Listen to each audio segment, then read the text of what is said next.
vandag 'n bietjie besoek af lê hierso. Ek sien hier baie interessante gesigte en mense. Wat doen ek? Ek staan voor 'n klas, ek staan voor mense al vir die laaste 45 jaar. En ek gesels, en ons doen opleiding.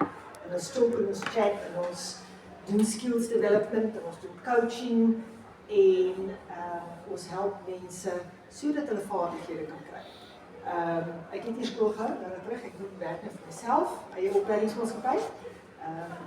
En ek funksioneer of ek konsentreer op soft skills, mensvaardighede. Ekskuus as ek baie Engelse woord gebruik, die wêreld daar buite is Engels, min of meer, ensovoorts. So die vaardighede wat ons aanbied en wat ek dink, wat 'n behoefte is, en dit sluit aan wat jy ook basies gesê het, is mensvaardighede.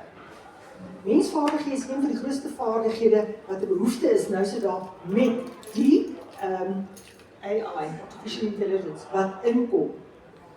Dit beteken mense sit almal op hulle fone, gesels en baie min mense skakel nog met mekaar. Ons weet dit, né? Ons generasie gesels met mekaar. Die telefoon op en die gesels met mense.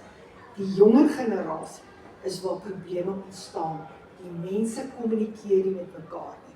'n Ma kan vir 'n kind sê, vir Boetie wat hy sê, luister, gaan roep gee jou sussie, ons gaan nou eet. Hy op die foon. En sy vra, wat doen jy nou? Sê nie, ek praat met sussie, maar sussie is sit langs jou. Ja, maar ek stuur maar 'n boodskap. Dit is hoe ons mense kommunikeer nou so daar. En dit is 'n probleem, want dit maak dat mense nie hulle intrapersoonlike en interpersoonlikhede, vaardighede ontwikkel nie. So dit begin 'n probleem raak vir mense. In elk geval, ekskuus, dit is wat verstaan vry, né? Goed, in elk geval, wat ek ook doen, ons doen coaching, one-on-one coaching vir mense. En dit is basies ook mense om hulle besighede te begin, klein besighede, om hulle meer gemotiveerd te hou op besighede ensovoorts.